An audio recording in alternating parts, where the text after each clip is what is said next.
Hello guys, आपका शिवानी कहानियाँ और में स्वागत है। और आज के नए बहुत ही इंटरेस्टेड, तो चलो वीडियो स्टार्ट करते हैं। मैरी डॉल की असली कहानी। वर्ल्ड मोस्ट हॉन्टेड एनामिना डॉल के बारे में तो आप जानते ही होंगे, लेकिन इसके अलावा भी दुनिया में बहुत से हॉन्टेड और हॉरर डॉल मौजूद है, जिसमें जर्मनी में बनाई जाने वाली डॉल मैरी डॉल के एक हॉन्टेड डॉल है। यह 1910 से लेकर 1920 के बीच बनाई गई थी।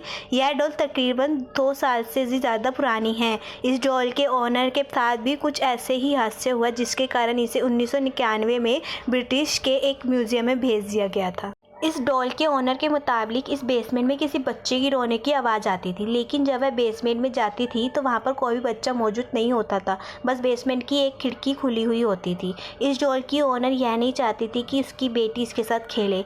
यही वजह थी कि उसने इस डॉल को म्यूज़ियम में रखवा दिया था। शायद वह इस डॉल की असलियत से वाकिफ़ थी। डॉल को म्यूज़ियम में देने के बाद बच्चे की रोने की आवाज़ बंद हो गई, लेकिन म्यूज़ियम में मौजूद इस डॉल के आसपास रहने वाले लोगों को वहाँ कुछ अजीब महसूस होने लगा। इसके साथ साथ स्टाफ के साथ हादसा होना भी आम सी बात हो गई थी। चीज़ों का अपनी जगह से गायब हो जाना और किसी दूसरी जगह से मिलना, इसके अलावा इलेक्ट्रॉनिक चीज़ों का खुद से ख़राब हो जाना या जल जाना, और किसी के ना होने से बावजूद भी किसी दूसरे का महसूस होना, ऐसे घटनाएं होती रहती थी। इसके अलावा और बहुत से हादसा शामिल है। इस डॉल ने सफ़ेद रंग के कपड़े पहने हुए हैं, जो दिखने में काफ़ी पुराने लगते हैं। इसके अलावा इसके चेहरे पर जगह जगह कर्स लगे हुए हैं और दिखने में इसका चेहरा बहुत ही डरावना है।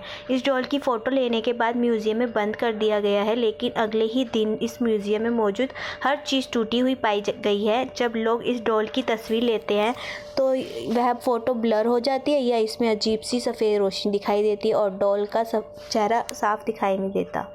सुनने में यह आया है कि इस डॉल के साथ कुछ गलत रवैया किया गया है, लेकिन यह सब डॉल नहीं बल्कि इसमें से रहने वाले एक स्पिरिट यह सब कर रही थी। यह डॉल पुराने फार्म हाउस की बेसमेंट में मिली थी। एक आदमी इसी फार्म हाउस के पास से गुजर रहा था कि उसे एक बच्चे की रोने की आवाज़ आई, लेकिन वह जानता था कि वहाँ पर कोई भी बच्चा मौजूद नहीं है।